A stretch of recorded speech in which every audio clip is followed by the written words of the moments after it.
بسم اللہ الرحمن الرحیم۔ خواتین و حضرات، ہم امام مسلم کی الجامع الصحیح میں کتاب الایمان کا مطالعہ کر رہے ہیں۔ اس وقت جو روایت زیر بحث ہے یہ سیدنا جابر رضی اللہ عنہ کی روایت ہے۔ وہ یہ کہتے ہیں کہ سمعت النبی صلی اللہ علیہ وسلم یقول المسلم من سلم المسلمون من لسانہ و یدہ، کہ میں نے رسالت مآب صلی اللہ علیہ وسلم کو یہ کہتے ہوئے سنا کہ مسلمان وہ ہے جس کے ہاتھ اور جس کی زبان سے دوسرے مسلمان محفوظ رہیں۔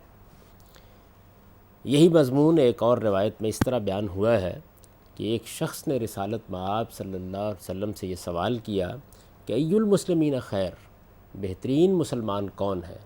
اس کے جواب میں بھی آپ نے یہی فرمایا کہ من سلم المسلمون من لسانہ و یدہ، بہترین مسلمان وہ ہے جس کے ہاتھ اور جس کی زبان سے دوسرے مسلمان محفوظ رہیں۔ اس سے یہ حقیقت معلوم ہوتی ہے کہ اسلام کی تعلیم میں حسن اسی سے پیدا ہوتا ہے کہ بندہ دوسرے انسانوں کے معاملے میں سراسر امن اور سراسر سلامتی بن کر رہے۔ اس سے پہلے بھی بعض روایات میں یہی مضمون بیان کیا گیا ہے، اور قرآن مجید کی تعلیمات سے بھی یہ بات بالکل واضح ہوتی ہے کہ اگر ایک بندہ حقیقت میں بندہ مومن ہے، اس نے اپنے پروردگار کے سامنے اپنے آپ کو سرنڈر کر دیا ہے، اور یہی اسلام کی حقیقت ہے۔ اسلام کے معنی یہ ہے کہ بندہ اپنے آپ کو اپنے پروردگار کے سامنے جھکا دے، اپنے پروردگار کے سپرد کر دے، اپنے پروردگار کے حوالے کر دے۔ تو جس نے بھی یہ کر لیا ہے، پھر اس کو دوسرے انسانوں کے معاملے میں سرکش نہیں ہونا چاہیے۔ دوسروں کی جان، دوسروں کا مال اور دوسروں کی آبرو اس سے محفوظ رہنی چاہیے۔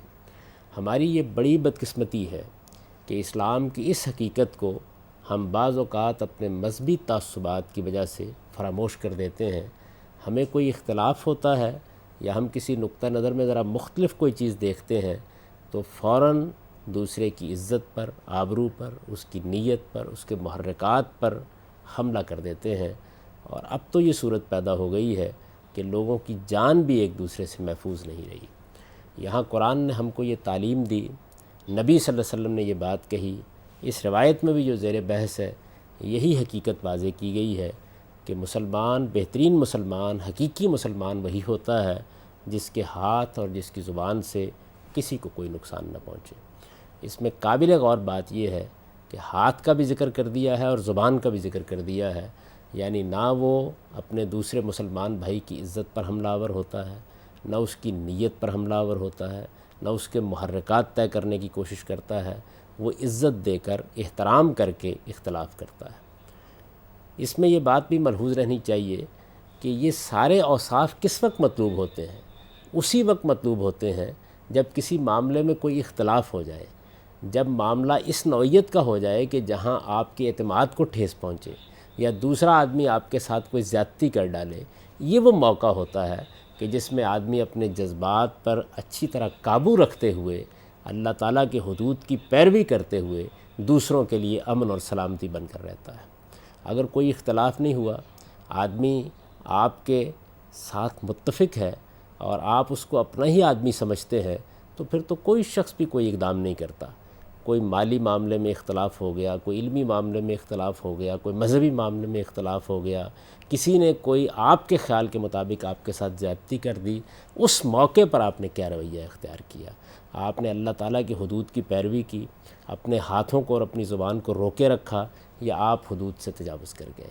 تو یہاں یہ بات بتائی گئی ہے کہ مسلمان کے شایان نشان یہی ہے کہ اس کی زبان سے اور اس کے ہاتھ سے دوسرے لوگ بالکل محفوظ ہوتے ہیں، اور یہی بہترین اسلام ہے۔ یعنی جب یہ پوچھا گیا کہ بہترین اسلام کیا ہے تو اس کا جواب بھی یہی دیا گیا کہ بہترین اسلام یہی ہے۔ اس کے بعد سیدنا انس رضی اللہ عنہ کی ایک روایت ہے، وہ یہ کہتے ہیں کہ نبی صلی اللہ علیہ وسلم نے فرمایا ثلاث من کن فیہ وجد بہن حلاوت الایمان، جس آدمی میں 3 صفات ہوتی ہیں وہ ان کے ذریعے سے ایمان کی حلاوت پا لیتا ہے۔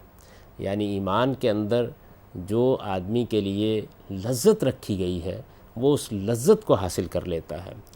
وہ 3 باتیں کیا ہیں؟ فرمایا من کان اللہ و رسولہ احب علیہ مما سواہما، ایک وہ شخص کہ جو اللہ اور اللہ کے رسول کو باقی سب چیزوں سے زیادہ عزیز رکھتا ہے۔ دوسری بات وَإِن يُحِبَّ الْمَرْءُ لَا يُحِبُّ إِلَّا اللَّهُ، کہ وہ دوسرے لوگوں کے ساتھ اللہ ہی کے لیے محبت رکھتا ہے۔ وَإِن يَكْرَهُ أَن يَعُودَ فِي الْكُفْرِ بَعْدَ أَنْ أَنْقَذَهُ اللَّهُ مِنْهُ، اور ایک مرتبہ جب اس کو اللہ نے کفر سے نکال کر ایمان کی دولت سے سرفراز کیا تو وہ اس کو سخت ناپسند کرتا ہے کہ دوبارہ کبھی کفر کی طرف لوٹ جائے۔ وہ یہ سمجھتا ہے کہ یہ دوبارہ لوٹنا تو گویا ایسے ہی ہے کہ آدمی آگ میں پڑ جائے، کما یکرہ أن یقذف فی النار۔ اس میں جو تین باتیں بیان کی گئی ہیں ان کے بارے میں یہ فرمایا ہے کہ ایمان کی حقیقی لذت اس شخص کو حاصل ہوتی ہے جس میں یہ تین چیزیں پائی جاتی ہوں۔ اللہ اور اللہ کے رسول کا ہر چیز سے زیادہ محبوب ہو جانا یہ گویا اس بات کی علامت ہے کہ آدمی نے اپنی زندگی کو اللہ کے سپرد کر دیا ہے اور اللہ کے پیغمبر کی ہدایت کے تابع کر دیا ہے۔ اب اس کے سامنے جب کوئی موڑ آتا ہے جہاں اسے ایک طرف اپنے مفادات نظر آ رہے ہوتے ہیں، اپنے تعصبات نظر آ رہے ہوتے ہیں، اور دوسری جانب اللہ اور اللہ کے پیغمبر کی ہدایت ہوتی ہے، تو وہ اللہ اور اللہ کے پیغمبر کی ہدایت کو ہمیشہ عزیز رکھتا ہے اور اپنے مفادات کے مقابلے میں اسے ترجیح دیتا ہے۔ اس کے سامنے اس معاملے میں فیصلہ کرنے میں کوئی تردد نہیں ہوتا۔ دوسرے انسانوں کے ساتھ اس کی محبت عام حالات میں تو ہوتی ہے، لیکن وہ اپنے بعض ایسے دوست بھی رکھتا ہے کہ جن کو صرف اللہ کے لیے چاہتا ہے، اللہ کے لیے، اللہ کے دین کے ساتھ تعلق کے لیے۔ اور ظاہر ہے کہ اس میں درجہ بدرجہ اوپر جا کر خود اللہ کا پیغمبر ہے، پھر اس کے صحابہ ہیں، پھر صالحین ہیں جن کے ساتھ ہم سب مسلمان محبت رکھتے ہیں، اور اپنے زمانے میں بھی ہماری محبت کا مرجع وہ لوگ بن جاتے ہیں کہ جو اللہ کے دین کے پیروں ہیں اور اس کی ہدایت کے مطابق زندگی بسر کرنے کے لیے تیار ہوتے ہیں، اور ایمان کو آدمی اپنے سب سے بڑی سعادت سمجھتا ہے۔ تیسری بات یہ فرمائی ہے، یعنی وہ محسوس کرتا ہے کہ اگر میں ایمان سے محروم ہو کر کہیں کفر میں گرا دیا گیا تو گویا آگ میں گرا دیا گیا۔ یہ تین چیزیں یہ فرمایا ہے کہ اگر کسی آدمی نے پالی ہیں تو وہ ایمان کا لذت آشنا ہو گیا ہے۔ وآخر دعوانا الحمدللہ رب العالمین۔